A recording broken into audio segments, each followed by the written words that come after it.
Oke, baik. Assalamualaikum warahmatullahi wabarakatuh. Halo, teman-teman. Waalaikumsalam warahmatullahi wabarakatuh.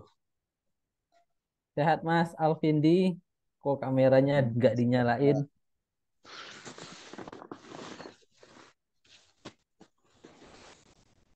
Monggo, teman-teman, silahkan untuk dinyalakan kameranya. Kita akan mulai perkuliahan hari ini. Sudah direkam? Oke. Teman-teman, kita halo. Monggo, yang lain, teman-teman. Pak Ismiatul, sehat?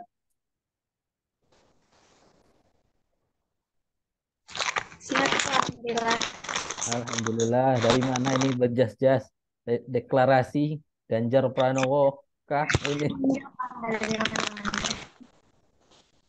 Teman-teman, sehat semuanya ya.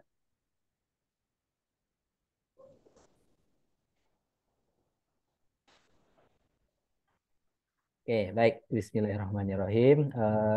Kita lanjutkan perkuliahan kita. Mungkin teman-teman silahkan bisa dibuka modulnya yang pernah saya kirimkan. Pertemuan kelima, kita akan bahas tentang dasar-dasar hukum administrasi negara. Nah, oke. Monggo, teman-teman, silahkan. Iya, SIM saya belum buat ya. Nanti saja. Oke, untuk pertemuan hari ini kita akan membahas tentang apa itu dinamakan dengan hukum administrasi negara. Nah, administrasi, jadi ada tiga kata di dalam hukum administrasi ini, yaitu hukum. Nah, sebagaimana kita ketahui hukum. Yang kedua ada eh, administrasi. Nah, administrasi yang perlu kita cari apa tuh makna dari administrasi, kemudian negara. Nah, oke. Oke, kalau negara kita sudah bahas di hukum tata negara kemarin, Bapak Ibu. Sekarang kita bahas tentang administrasi. Kira-kira administrasi itu apa? Pernah waktu masuk Unisula dulu teman-teman disuruh melengkapi administrasi. Nah, itu apa kira-kira istilah administrasi itu? Apa sih yang dimaksud dengan administrasi?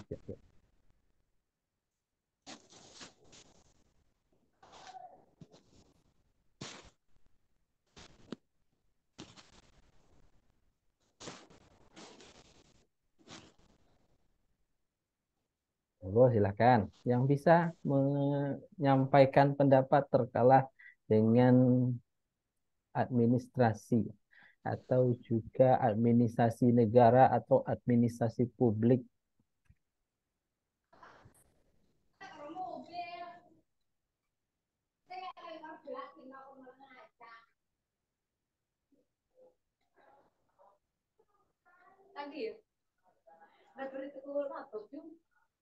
Lah ya sih.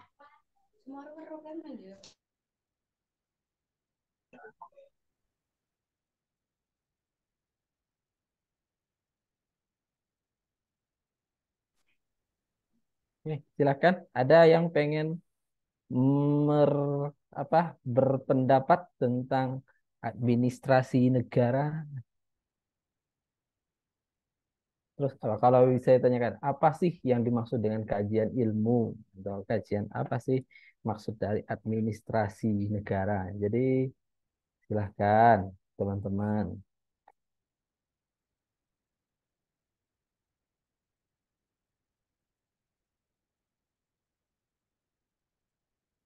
Monggo, teman-teman silakan. Apa sih unsur-unsurnya saja dulu sebelum kita masuk ke pengertian unsur administrasi. Administrasi silakan. Ada yang mau menanggapi?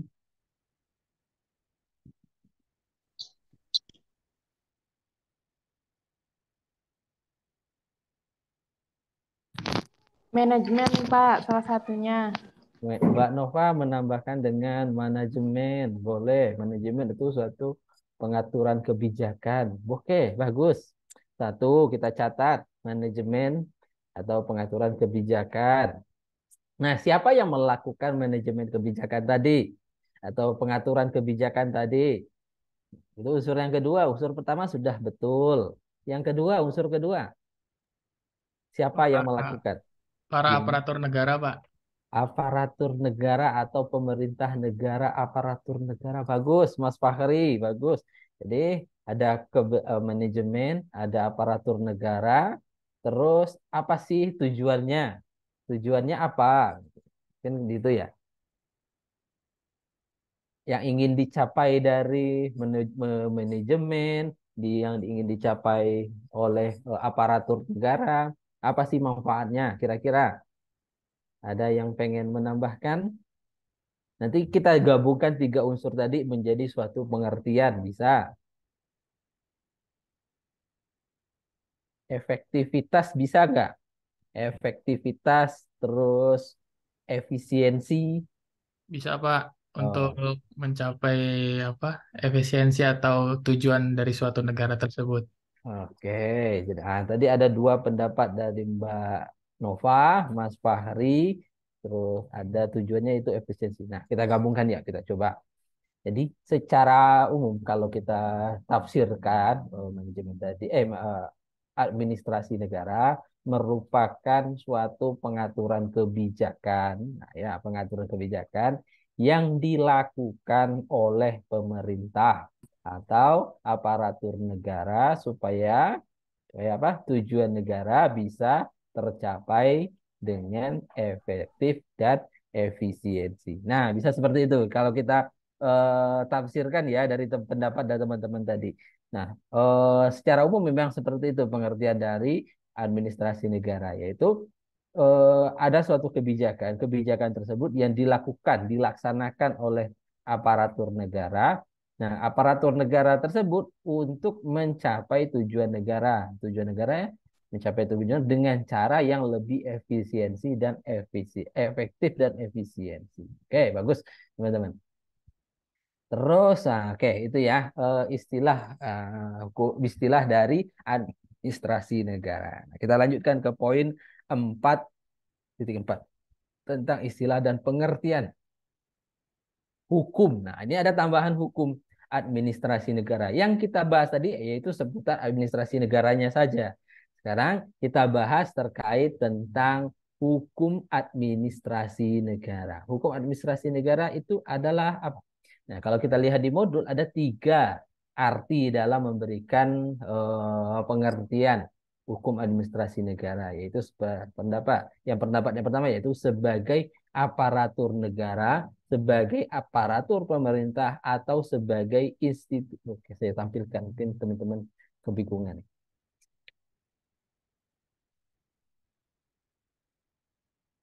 Oke, ini. Nah, ada tiga arti dalam memberikan administrasi negara.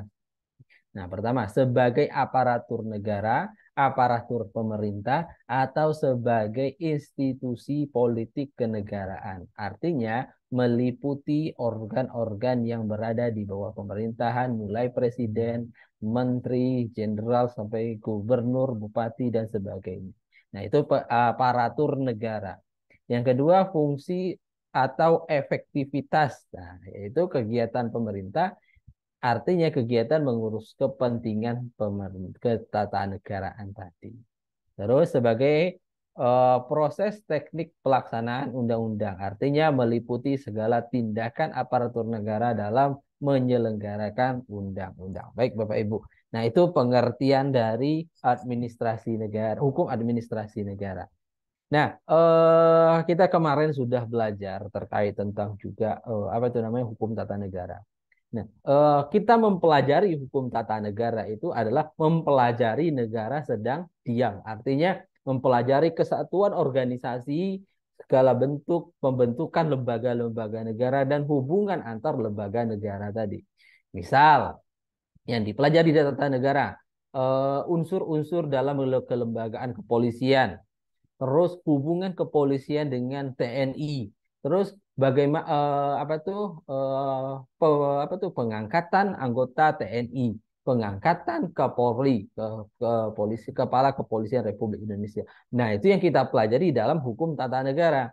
Sedangkan kalau kita mempelajari hukum administrasi negara, itu lebih bagaimana prosedur kepolisian tersebut melaksanakan peraturan ataupun apa ya apa tuh? Apa ya kewenangan bukan kewenangan sih, peraturan pelayanan kepada masyarakat. Bagaimana sih anggota Polri itu melaksanakan kewajibannya?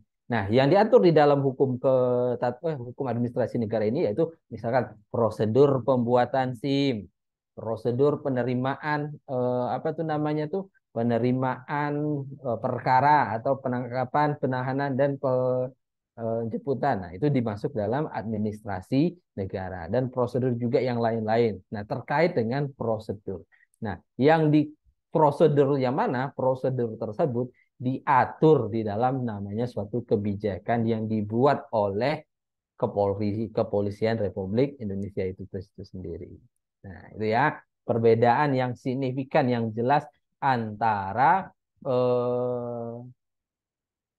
HTN dan hukum administrasi negara. Di sini ada beberapa istilah sebagai panduan hukum administrasi negara, di antara lain hukum tata usaha negara, HATUN. Nah, jadi dulu namanya hukum tata usaha negara, sekarang diganti menjadi hukum administrasi negara, dan juga pernah juga mengalami, ini zaman saya dulu, itu namanya hukum tata usaha negara. Sekarang sudah diganti menjadi hukum administrasi negara. Sebelum saya dinamakan dengan hukum tata pemerintahan HTP. Nah, istilah-istilah administrasi negara dalam bahasa Inggris yaitu administrasi law.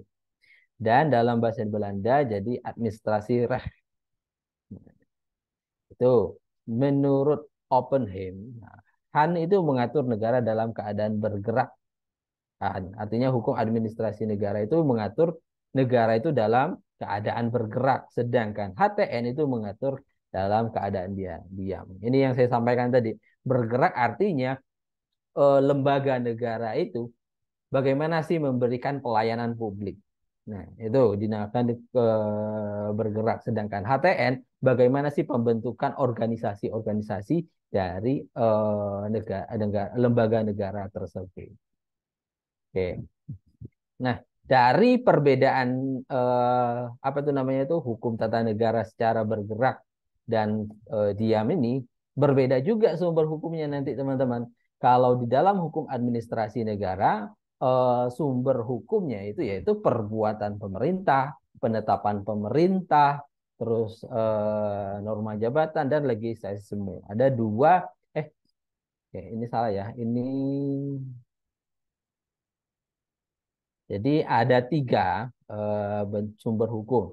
Sumber hukum yang pertama yaitu tindakan pemerintah.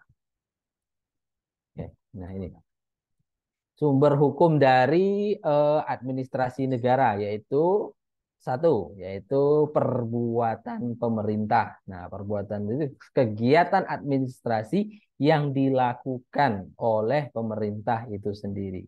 Nah, terdiri dari perbuatan-perbuatan yang bersifat yuridis, artinya langsung menimbulkan akibat hukum, atau juga perbuatan-perbuatan non-yuridis. Nah, jadi perbuatan pemerintah mengeluarkan kebijakan, misalkan untuk wilayah daerah Pati dan sekitarnya dibolehkan membuka lapangan-lapangan untuk mengoplos minuman miras, misalkan seperti miras oplosan. Nah, dibolehkan. Nah, itu merupakan tindakan dari pemerintah misalkan itu. Tapi itu nanti akan ditolak oleh masyarakat. Bagaimana masyarakat menolaknya? Yaitu dengan cara mengajukan keberatan kepada di atas dari kecamatan siapa? Kabupaten, ke bupati. Kemudian penetapan rencana dan norma jabatan. Nah, itu sumber hukum bentuknya tindakan pemerintah. Yang kedua, yaitu wewenang pemerintah. Nah, berupa penyelenggaraan pemerintah yang harus didasarkan oleh hukum.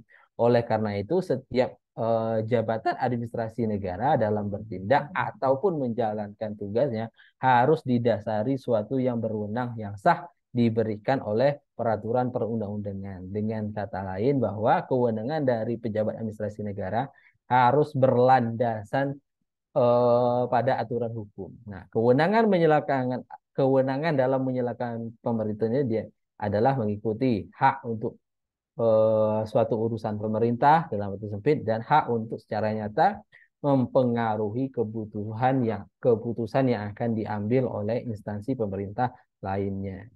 Nah, caranya gimana kewenangan pemerintah? Yaitu dengan cara pertama yaitu atribusi. Cara pelimpahan wewenang, artinya saya menyerahkan kewenangan saya kepada orang lain. Ada yang pertama atribusi.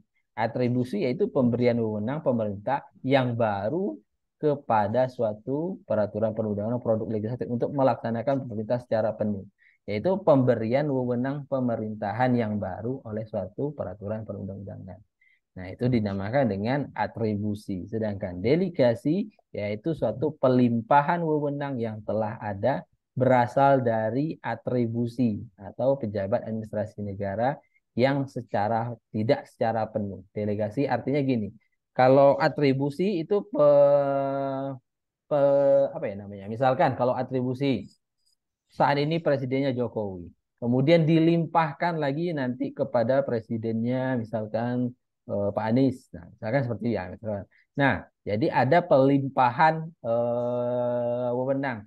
Sedangkan presiden yang lama tidak berwenang lagi digantikan dengan presiden yang baru. Kalau delegasi yaitu memberikan sebagian kewenangan itu kepada yang lain.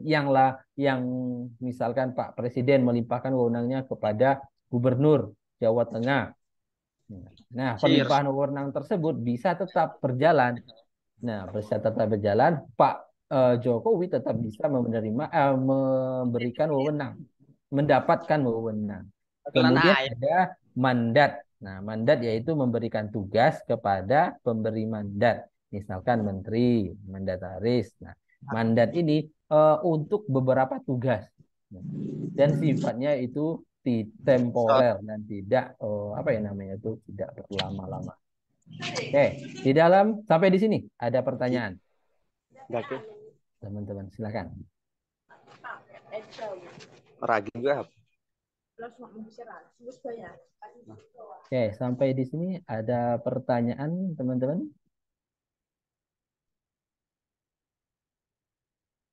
Oke, saya lanjutkan ya. Terkait dengan azas. Nah, azas dalam pelaksanaan pemerintahan yang baik atau mencegah penyalahgunaan wewenang. Nah, oke, seperti itu. Penyalahgunaan wewenang yang bersih, berwibawa dan adil. Nah, azas mengenai prosedur atau proses pengambilan keputusan.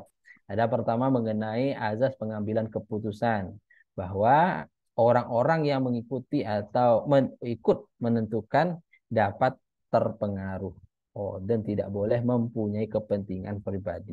Jadi dalam azas pertama dalam mengambil keputusan itu tidak ada vested interest atau kepentingan pribadi.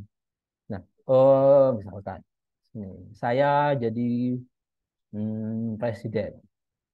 Kemudian saya mengangkat anak saya menjadi wali kota Solo seperti itu. Nah, itu terkait saya mengangkat, artinya saya mengeluarkan SK terhadap anak saya. Saya keluarkan SK tadi lewat bahwa mengangkat anak saya menjadi wali kota Solo seperti itu. Nah, azas tersebut sudah melanggar azas yaitu adanya vested interest tadi. Jadi ada azas mempunyai kepentingan pribadi tadi. Nah, itu tidak dibolehkan ya di dalam pengambilan keputusan. Yang kedua, azas yang bahwa keputusan yang merugikan atau mempengaruhi hak-hak masyarakat atau negara tidak boleh diambil sebelum memberikan kesempatan kepada warga untuk membela kepentingan. Nah, kalau azas yang kedua yaitu untuk tidak mempengaruhi hak-hak warga masyarakat. Terus yang azas yang ketiga yaitu azas considerance atau pertimbangan. Jadi dalam mengeluarkan suatu keputusan atau kebijakan yang dikeluarkan oleh pemerintah harus mempertimbangkan wajib atau melihat kecocokan dalam diktum atau penetapan yang ada di masyarakat. Dengan kata lain, bahwa penyusunan konsideran harus berdasarkan fakta-fakta yang wajar. Nah, itu yang pertama, azas dalam mengambil keputusan. Yang kedua, yaitu azas mengenai kebenaran fakta yang dipakai dalam sebagai dasar untuk mengambil keputusan. Nah, ini tadi yaitu mengambil keputusan, prosedur dalam mengambil keputusan. Yang kedua yaitu mengenai fakta-fakta yang dipakai sebagai dasar untuk membuat keputusan. Yang pertama yaitu azas larangan sewenang-wenang. Nah, azas larangan sewenang-wenang itu yaitu larangan melakukan perbuatan atau membuat suatu keputusan administrasi negara yang tidak mempertimbangkan semua faktor yang relevan dengan kasus yang bersangkutan secara lengkap dan wajar sehingga tidak menimbulkan ketimpangan. Yang kedua, al-azas larangan de turnamen de porto, yaitu larangan penyelenggaraan guna jabatan atau wewenang dalam segala bentuk putusan berupa SK, perda, dan sebagainya tidak boleh disalahgunakan. Oke. Penyalahgunaan yang terhadap perda, SK, ataupun yang lain-lain. Oke, paham? Terus azas kepastian hukum. Nah, azas kepastian hukum ini yaitu sikap apa ya namanya itu, pembuatan SK atau keputusan tersebut tidak boleh membuat kerancuan hukum atau status hukum itu berbeda-beda. Oke, mungkin teman-teman agak kebingungan ya. Saya berikan dengan contoh. Yang pertama tadi contoh azas sewenang-wenangan. Nah, azas kesewenang-wenangan kita balik lagi kepada apa ya, dasar hukum kemarin. Sewenang-wenang yaitu ya mereka tidak memberikan hak dan kewajiban sesuai dengan porsinya, tidak adil. Itu di azas larangan untuk mengeluarkan keputusan sewenang-wenang. Yang kemudian ada larangan de turnamen portfolio, yaitu larangan untuk menyalahgunakan pasti SK, perda, dan sebagainya itu disalahgunakan. Pemerintah mengeluarkan SK terkait tentang pembelian produk di kota X harus menyuplai pada pabrik X, pabrik C misalkan. Nah, kebetulan apa ya, bupati di daerah tersebut adalah CEO dari pabrik C tadi. Nah, bupati mengeluarkan SK bahwa setiap pembelian produk ataupun suplai dari masyarakat harus mengambil dari PTC misalkan seperti itu. Nah, itu yang dinamakan dengan penyalahgunaan terhadap SK atau perda. Nah, ini biasanya terjadi di dalam apa ya namanya itu, untuk pengadaan alat dan jasa dari suatu pemerintahan. Seperti itu. Yang kedua, azas kepastian hukum. Nah, azas kepastian hukum artinya apapun SK ataupun perda yang kita keluarkan itu tidak mengguncang masyarakat atau tidak bertentangan dengan aturan yang sebelumnya. Misalkan di aturan sebelumnya dilarang dibuat di dalam perda tersebut dibuat bahwa tidak boleh di apa namanya ya, tidak boleh dibuat lokalisasi di wilayah ini. Nah, misalkan seperti perda tersebut dibuat bahwa tidak boleh ada lokalisasi di wilayah ini. Kemudian pemerintah kemudian membuat perda lagi bahwa setiap apa namanya ya, wanita tunasusila, misalkan wanita tunasusila diberi tunjangan konsumsi atau tunjangan makan. Nah, itu sangat bertentangan. Di satu sisi menutup lapangan apa itu namanya itu, menutup lapangan prostitusi, satu sisi lain apa ya, membolehkan orang untuk membuat apa itu, menjadikan diri mereka sebagai wanita tunasusila. Oke, itu ya azas kepastian hukum. Nah, ini saya berikan contoh bagi teman-teman sebagai bahan diskusi kita pada siang ini. Misalkan saya punya contoh di wilayah Semarang lah ya, contohnya segini. Pemerintahan Kota Semarang pengen membuat suatu perda terkait tentang larangan prostitusi. Prostitusi artinya larangan ini membatasi atau memusnahkan dari prostitusinya Kota Semarang. Ada dua kebijakan yang angin dikeluarkan. Yaitu yang pertama, kebijakan yang pertama yaitu membangun suatu tempat lokalisasi khusus untuk prostitusi saja, tapi jauh dari pemukiman masyarakat. Nah, itu kebijakan yang pertama. Nah, kemudian ada kebijakan yang kedua yang diusulkan oleh apa ya, misalkan Kemenak seperti itu. Menutup semua lokalisasi tanpa ada, sehingga lokalisasi tersebut ditutup. Nah, para wanita tunasusila tersebut datang menyebar ke daerah pemukiman. Misalkan ada bentuknya panti pijat. Nah, panti pijat itu kebetulan dekat dengan lingkungan anak-anak, tidak anak-anak friendly. Nah, kemudian timbullah problem di sini. Nah, kalau kita buat lapangan suatu tempat khusus untuk prostitusi, artinya kita sudah menghalalkan prostitusi itu ada. Tapi apabila kita tutup tempat prostitusi tersebut, dia akan menyebar ke masyarakat. Berada misal di lingkungan dekat-dekat rumah kita, sekitar kita. Bisa juga tetangga kita buka praktek itu, seperti itu. Nah, kira-kira, nah bagi teman-teman, apa sih selangkah solutif? Solutif. Nah, solutif yang terkait dengan permasalahan itu. Silakan bagi yang pengen berdiskusi, silakan. Saya tunggu jawaban teman-teman. Paham untuk pertanyaannya, teman-teman? Nah, kira-kira langkah solutif apa sih yang ditempuh supaya ada kepastian hukum tadi bagi pemerintahan Kota Semarang tadi?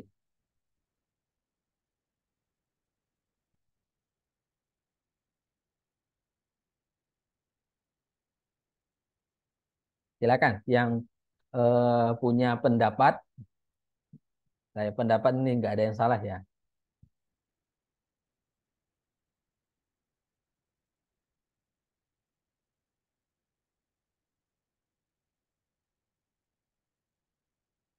Ada yang mau berbicara atau saya panggil saja? Dipanggil saja gimana Bapak Ibu?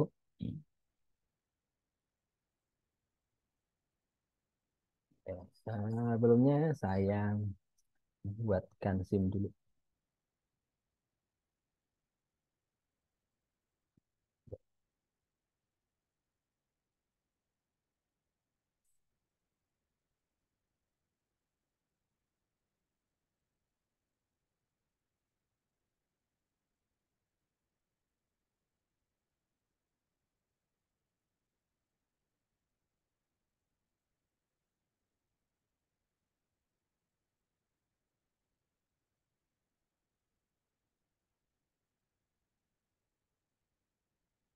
Komentar hukum Indonesia.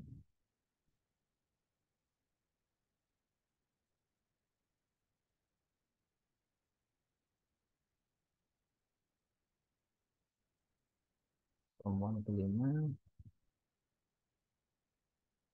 Oke, teman-teman sudah bisa ngisi sekarang, ngisi absen.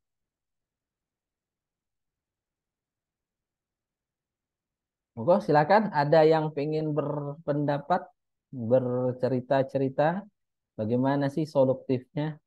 Apa sih yang menjadi saran dari teman-teman untuk kebijakan tersebut tadi? Oke, saya panggil ya, saya panggil.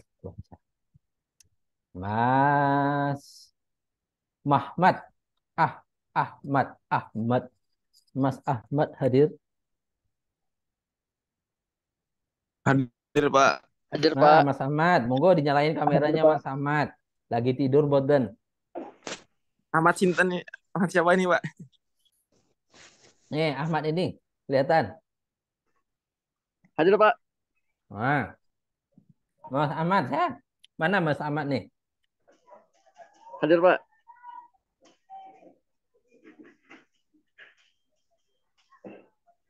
Loh, mana orangnya? Kok nggak kelihatan saya? Mas Ahmad dinyalain kameranya. Mas, Udah nyala, Pak. oh, Al Farisi ini. Mas Ahmad Farisi. Iya, Pak. Mas. Pak Mas Ahmad, gimana pendapat Mas Ahmad dengan kasus yang saya sampaikan tadi? Sambil jalan juga nggak apa-apa, Mas. Nyantai kok. Mungkin bisa diulang gimana kasusnya, Pak? Oh gitu. Mas Fahri, bisa diulang Mas Fahri kasusnya? Monggo Pak. Oh, oke saya aja. Jadi ceritanya gini, Mas Ahmad. Misalkan saya kepala daerah. Nah, saya tuh punya niat setelah saya menang pemilu misalkan ya, saya jadi kepala daerah, saya punya niat untuk memberantas prostitusi. Oh, bahaya nih. Terus ternyata problem di masyarakat kayak gini, Mas. Saya saya tutup lapangan prostitusi, ternyata mereka menyebar ke masyarakat, ke daerah-daerah penduduk. Nah, saya tutup lapangan prostitusi tersebut. Nah, ternyata mereka buka-buka panti pijat misalkan, terus karaoke, dekat lingkungan masyarakat, sehingga terjadilah prostitusi itu dekat sekali dengan masyarakat. Nah, dilihat setelah itu, kemudian pengen saya buat lagi, balikin lagi, buat lokalisasi khusus untuk prostitusi saja. Nah, kemudian apa tuh Banser menggeruduk saya. Oh, ini seolah-olah dihalalkan prostitusi. Kenapa dibuat ini? Oh, saya bingung. Nah, gimana sih solusi yang terbaik menurut Mas Ahmad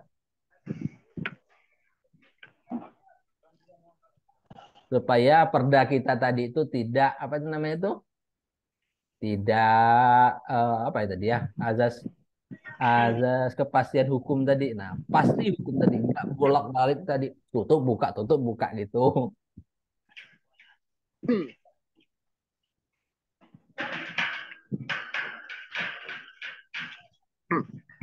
Boten Izin berpendapat. nopo-nopo, Mas. Dijawab aja. Kedengeran kok suaranya. Nih, maaf Mas, agak ribut di sekitaran saya, Mas. Mungkin Oke. kalau saya pribadi berpendapat, Mm-mm. eh, apa namanya, Mm-mm. bagaimanapun kondisinya, situasinya, yang namanya suatu yang tidak dihalalkan, tidak diperkenankan untuk apa, itu tetap kita pertahankan dan tidak Mm-mm. kita legalkan gitu. Mm-mm. Sebagai kita yang pihak berwenang punya kekuasaan dan punya kekuatan untuk itu. Jangan Mm. sampai kita yang sebagai yang punya wewenang malah memberi rambu-rambu Mm-mm. hijau akan dibolehkannya hal-hal tersebut. Walaupun Mm-mm. yang Mm-mm. pasti Mm-mm. kita sudah berusaha semaksimal mungkin untuk Mm-mm. mencegah hal tersebut tidak terjadi, Mm-mm. tapi kalaupun itu terjadi, itu Mm-mm. sudah di luar kendali dan kuasa kita. Dan kita sudah apa namanya? Mm-mm. Tentunya pertanggungjawaban di akhir nanti juga terbilang aman lah itu. Karena kita nggak termasuk di dalam orang yang mengilegalkan, yang membolehkan atau yang semacamnya itu. Gitu, Pak. Pendapat saya pribadi. Oke, bagus sekali Mas Ahmad. Itu pendapat Mas Ahmad. Waduh. Ya kita nggak menyalahkan ya, tapi menurut pandangan Mas Ahmad seperti itu. Kira-kira pengen ada yang angkat tangan ini pengen bantu jawab kah? Oke, monggo yang tadi pertama dulu. Mas Rian Abi Wahyu. Mas Rian, silahkan Mas. Gimana? Suara saya jelas. Oh, jelas sekali Mas Rian. Terima kasih Silakan ya Mas Rian. atas Ya, Mas Rian. informasinya. Untuk kasus prostitusi itu yang kalau nanti dibuka terus malah Mm-mm. melebar kan, ya. Maksudnya kayak nanti yang punya malah melebar ke setiap daerah. Ini saya mungkin kalau salah, Pak. Pernah Enggak ada yang salah kok Mas. Jawab maksudnya aja. Hmm. pernah melakukan di malah itu Pak. Dulu itu ketika Mm-mm. itu kebetulan teman-teman yang diskusi Mm-mm. tentang malah ngacu ke sosial energi jemput Mm-mm. pati. Nah, Mm-mm. itu dijelaskan apa maksudnya menggunakan konsep overall, Mbak, mempertimbangkan obrolan yang sedikit atau ada yang sedikit. Betul. Boleh, boleh. Misal, Mudaratnya enggak Mas Aryan Abdi Wahyu. Monggo dilanjutin. semisal Mm-mm. kalau nanti lebih baik kalau dalam yang kita kali ya, dari Gen itu lebih baik Mm-mm. kita menyediakan satu tempat prostitusi daripada nanti Mm-mm. satu tempat prostitusi dibiarkan malah melebar. Jadi apa malah ke ya yang gitu loh, menyebarkan lah lebih arah gitu. Makanya di situ food tolerant ya kita menggunakan doror yang lebih kecil gitu loh. Jadi, nah, kalau melebar mungkin Oke, mungkin seperti kalau penjelasan saya kurang oke, nanti sampun kedengaran kok Mas Rian, jelas sekali bagi saya. Oh, jadi kalau mendapat Mas Rian itu ya kalau mudaratnya lebih besar dan menyebar ke masyarakat, ya nggak apa-apa dilanjutin, dibuat tempat lokalisasi gitu. Nah, tapi nanti dibina misalkan di tempat lokalisasi tersebut. Oke, pendapat Mas ya Rian. Silakan yang Mas Rizky Fajar tak berani. Mas Rizky, halo. tempat daripada bukan adalah melebar gitu. Oke, Ya, oke. Nah, melebar, melebar. Kalau saya pengen dengar Mas Rizky Fajri tak berani yang angkat tangan. Monggo Mas dinyalahin kameranya Mas Rizky. ya Pak, terima kasih waktunya Pak. Mas kameranya. Oke, silakan Mas Rizky. Nah, gimana cerita kita Mas Rizky? Ada pendapat?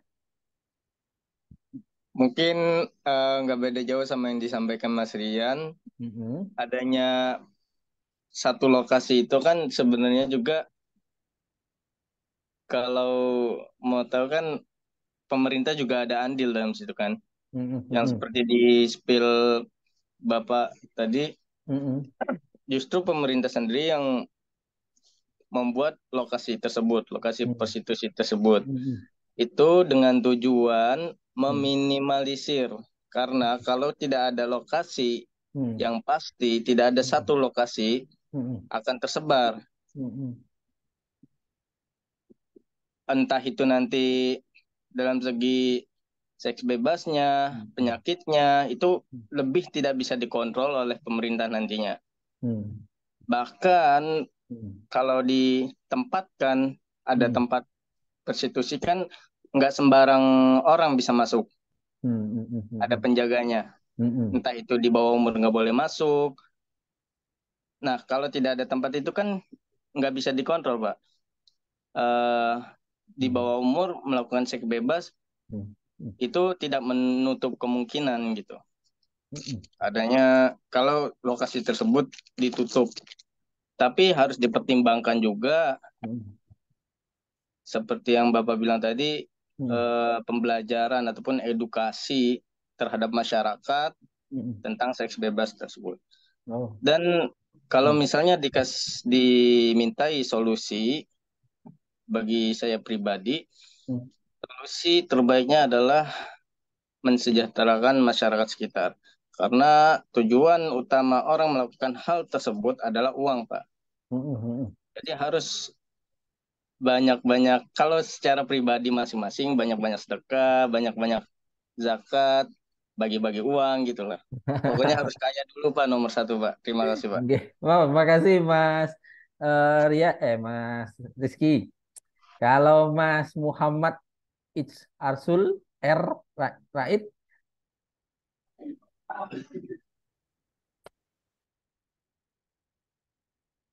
Mas. Moga Mas. Ya, sependapat atau bertolak belakang? Oh, nggak bisa seperti itu, Pak Fazlur. Itu seolah-olah kita menghalalkan prostitusi tersebut. Beri diberantas saja, ditutup, diberantas gitu. Kalau Mas Raid gimana kira-kira? Kalau pendapat pribadi, Hmm. eh, kalau kita langsung menutupnya secara langsung, mungkin Mm-mm. banyak mudarat dan segala macam. Mm-mm. Ke pendapat saya itu seperti dalam Al-Quran tentang Mm. larangan khomer, jadi Mm-mm. pelarangannya itu bertahap. Mm-mm. Jadi tidak langsung diputuskan larangan, tapi Mm-mm. ada dulu, misalnya ditempatkan di suatu tempat, terus Mm-mm. nanti lagi apa namanya, dibatasi umurnya Mm-mm. sampai sampai nanti pada titiknya itu dilarang sama sekali. Begitu, Mm. Pak. Jadi tidak langsung serta merta melarang karena takutnya nanti menimbulkan mudarat. Mm. Nah, jadi Pelan-pelan larangannya gitu. itu secara perlahan Mm. dan diiringi dengan edukasi tentang bahayanya dan segala macam. Begitu, Pak. Oke, makasih Mas Raid pendapatnya. Wah, berdasarkan Al-Quran ini saya seneng lah kalau pakai dasar-dasar kayak gini. Ada lagi, monggo kalau ada lagi.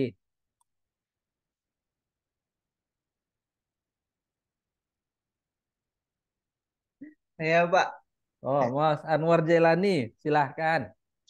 Saya Eh, kok terima terima saja sih pendapat dari mahasiswa, yang nggak ada yang salah. yang Monggo, monggo, Mas. disampaikan oleh eh, ustadz-ustadz yang lain sudah betul, Pak. Jadi eh, ya lokalisasi mau dilihat dari sisi manapun nggak ada positif-positifnya kecuali nanti Hmm. kalau positif HIP.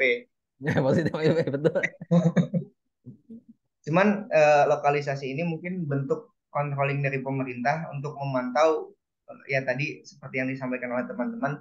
Cuman Hmm. Pak sebagai pemerintah ini kan kita berandai-andai taruhlah saya sebagai wali kota Kota Semarang gitu ya Pak. Ya, amin, amin, amin. Mungkin pemerintah kan sebagai yang memiliki wewenang itu memiliki power untuk melakukan screening Pak. Untuk Hmm. melakukan screening di masyarakat, Hmm. kita Hmm. lihat alasan mengapa ada pekerja seks komersial ini ada itu karena apa? Kita lihat Hmm. dari sumbernya. Hmm. Tadi kan ada yang bilang Mas Fajar bilang bahwasanya sumbernya itu faktor ekonomi. Cuman ada juga yang mungkin emang faktor dari segi psikologinya gitu. Jadi memang dia suka aja melakukan itu gitu kan. Hmm. Kita kategorikan mungkin dari dua jenis ini. Hmm. Nah, ini nanti kebijakan yang akan diambil itu mengacu kepada dua hal ini, Pak. Pertama, Hmm. Hmm. eh, pembimbingan atau pemantauan bagi orang-orang yang memang secara psikologi memiliki kelainan dan Hmm. juga kepada orang-orang yang eh, bermasalah dari segi faktor ekonomi. Finansialnya. Hmm. Jadi Hmm. eh, pemerintah memiliki apa istilahnya pengawasan sosial Hmm. karena kan pemerintah harus masa nggak punya power dong untuk melakukan Ya, itu. betul. Hmm. Jadi dibentuk suatu badan yang memang ahli di bidang itu lalu Hmm. melaksanakan tugasnya untuk pengawasan itu Pak, pengawasan sosial itu. Mungkin itu Pak. Oke, matur suwun Mas Anwar Jaleni. Ya, luar biasa sekali teman-teman semuanya ya. Oke, pada intinya Bapak Ibu, kita balik lagi ke azas tadi. Nah,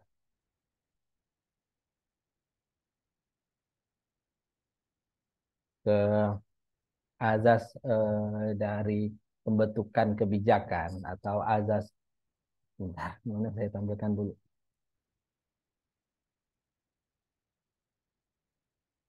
Ya. Nah, balik lagi kepada azas dalam proses mengambil kebijakan tadi yang di atas. Nah, pertama harus disampingkan dulu semua bentuk kepentingan pribadi dalam misalkan dalam menutup apa misalkan menutup lokalisasi tadi. Misalkan saya punya kepentingan pribadi, bahwa misalkan saya ustadz, nggak boleh di daerah saya itu ada lokalisasi, nggak boleh di daerah saya. Malu saya sebagai ustadz, ustadz yang menjadi kepala daerah. Nah itu disingkirkan dulu, nggak bisa betul katanya Mas tadi Mas Raid, nggak bisa langsung sekali ditutup secara diktator kita tutup langsung set, langsung ditutup, benar-benar ditutup. Nah itu akan menyebabkan menyebar ke masyarakat. Tuh, disingkirkan dulu kepentingan pribadi tadi. Terus ditambah lagi dengan azas keputusan tidak mempengaruhi hak-hak masyarakat. Nah, jadi sambung dengan pendapatnya Mas Jelani kalau nggak salah tadi itu. Nah, dilihat dulu hak-hak masyarakat tersebut. Kita sudah memenuhi belum hak-hak kesejahteraan masyarakat? Sebagai pemerintah sadar, aduh, apakah ini bentuk dari kesejahteraan masyarakat yang kita ciptakan ini? Sudah memberikan bantuan belum ke masyarakat? Kenapa sih mereka seperti ini kan? Nah, tidak mempengaruhi hak-hak masyarakat warga negara tadi. Yang kemudian kebijakan kita tersebut disesuaikan dengan kebutuhan di masyarakat tadi. Nah, terus yang terakhir yaitu azas considerance tadi. Keputusan wajib apa itu namanya itu mempertimbangkan. Mempertimbangkan. Nah, apa? Misalkan kalau memang ini mudarat tadi yang pendapatnya Mas Rian dibilang kalau ini memberatkan atau mudaratnya lebih gede kalau kita tutup, maka solusinya solusinya seperti ini misalkan sebagai pemerintah ya tetap kita buat lokalisasi tersebut tapi di lokalisasi tersebut kita gencarkan kegiatan agama di situ. Sah seperti itu. Dengan cara tetap mereka di situ kita gencarkan. Boleh. Kita misalkan kita buat pondok pesantren bagi anak-anak PSK di situ. Jadi ibunya boleh kerja itu, tapi anak-anaknya setelah itu tidak meneruskan kerjaan ibunya tadi. Oke, nah misalkan seperti itu ya, misalkan itu kalau misalkan mudaratnya lebih besar kalau kita tutup. Tapi kalau misalkan lokalisasinya kecil, kita tutup saja nggak apa-apa.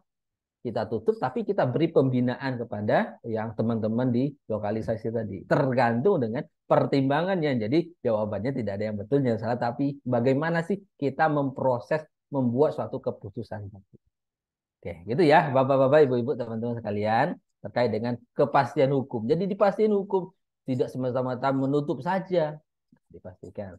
Terus yang keempat, azas larangan diskriminasi hukum. Nah, ini tidak membeda-bedakan antara warga dan bukan non-warga tadi. Ini sering terjadi, Bapak Ibu, di lapangan lantas. Polisi sering lihat, oh ini platnya plat luar Semarang, tak tilang aja.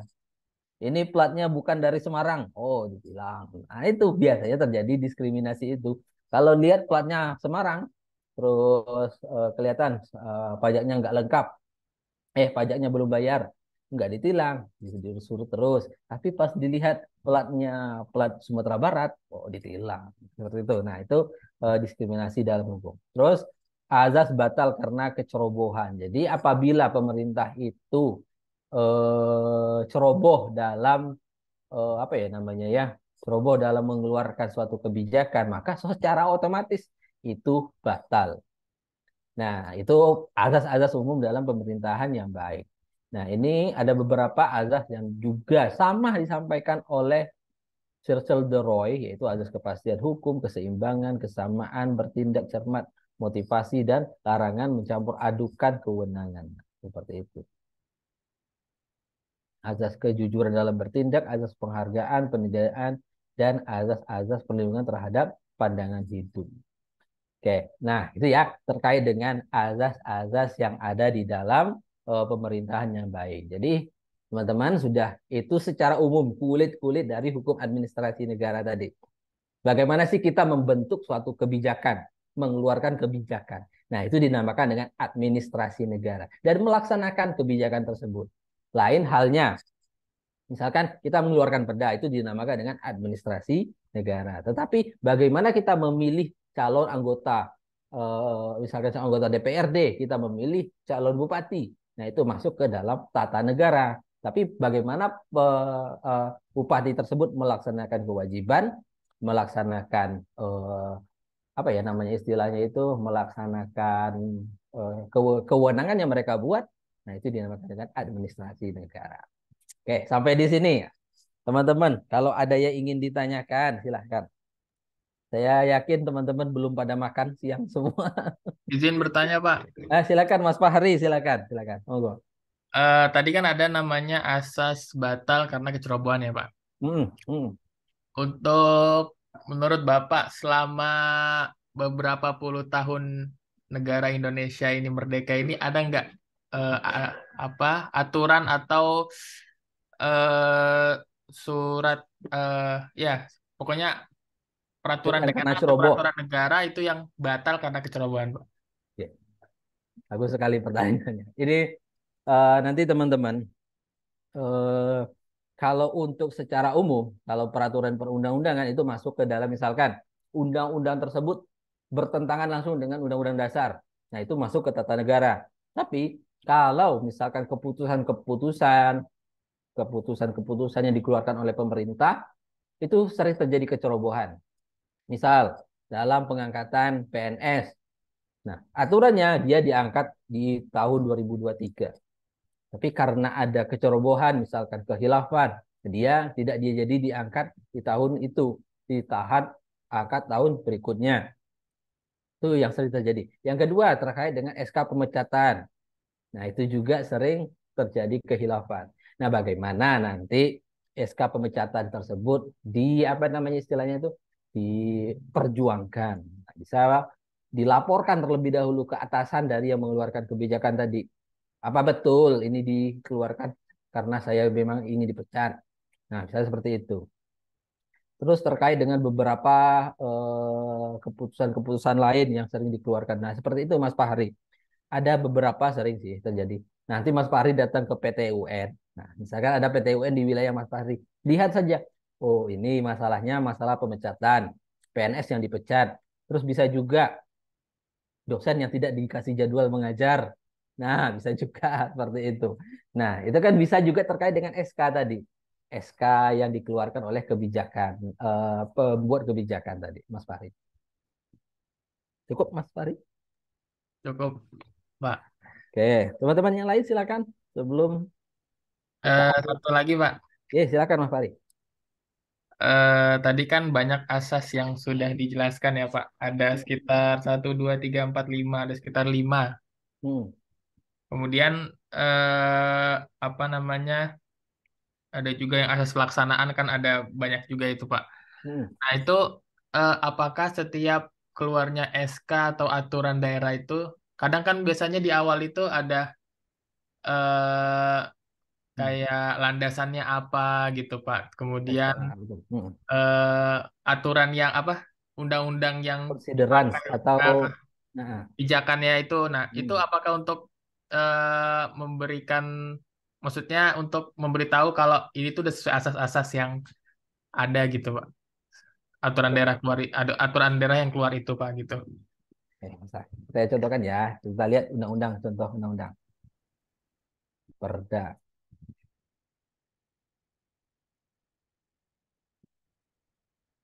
Contoh.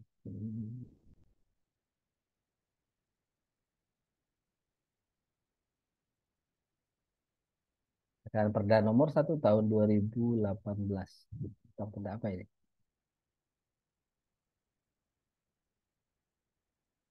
Ya, ini pedoman perda. Maaf.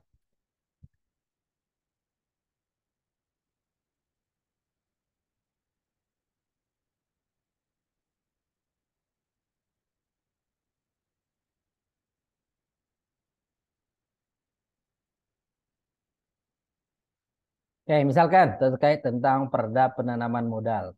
Seperti ini. Nah, yang maksud Mas Fari itu ada pasal-pasal ini, Mas Fari, di dalam perda itu? Iya, Pak, ada mengingat, menimbang gitu, Pak.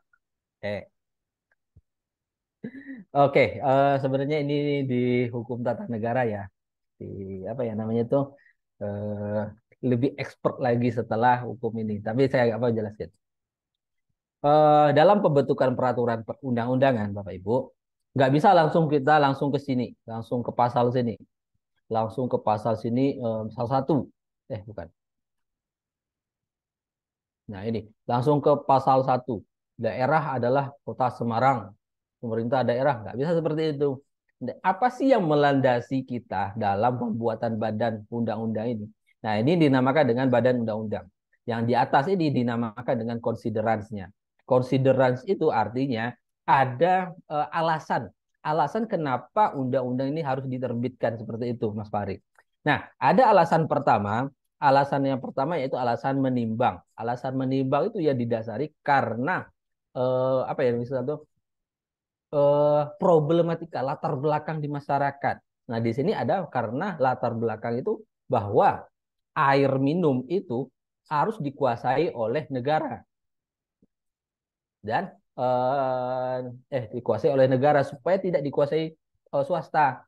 Bayangkan kalau air minum itu dikuasai oleh swasta, mungkin per liternya kita dipatok harga apa ya lebih tinggi. Nah, itu alasan pertama. Terus ada juga alasan bahwa untuk melaksanakan tersebut diperlukanlah suatu. Nah, itu yang melatar belakangi undang-undang tersebut. Nah, latar belakang yang satu menimbang ini kemudian dikuatkan lagi dengan pasal-pasal yang ada di dalam undang-undang yang ada sebelumnya. Nah, perda ini posisinya kan di bawah undang-undang dasar dan undang-undang. Nah, jadi kita sebutkan pasal 8 ayat 6 Undang-Undang Republik Indonesia. Nah, sampai dengan undang-undang tentang jawatan dalam daerah istimewa. Nah, dan tentang keuangan negara, tentang perusahaan daerah dan lain-lain. Nah, ini harus dicantumkan. Ya ini loh kita ngambil dari sini bahwa perda ini tidak bertentangan loh dengan undang-undang yang ada di sini. Gitu Mas Fahri. Siap, Pak. Terima kasih banyak, Pak. Oke, sami-sami teman-teman. Oke, silakan yang lain. Oke, udah ya, cukup saja ya. Kita cukupkan banyak teman-teman. Kita sambung nanti perkuliahan kita di minggu depan. Kita bahas tentang hukum apa ya? Perdata pidana. Nah, kita akan bahas tentang hukum pidana, teman-teman. Sedikit itu terkait tentang hukum acara terkait hukum administrasi negara. Mudah-mudahan materi yang saya sampaikan cukup bermanfaat bagi teman-teman. Moga teman-teman bisa dinyalakan kamera untuk semuanya. Saya screenshot terlebih dahulu untuk berfoto bersama.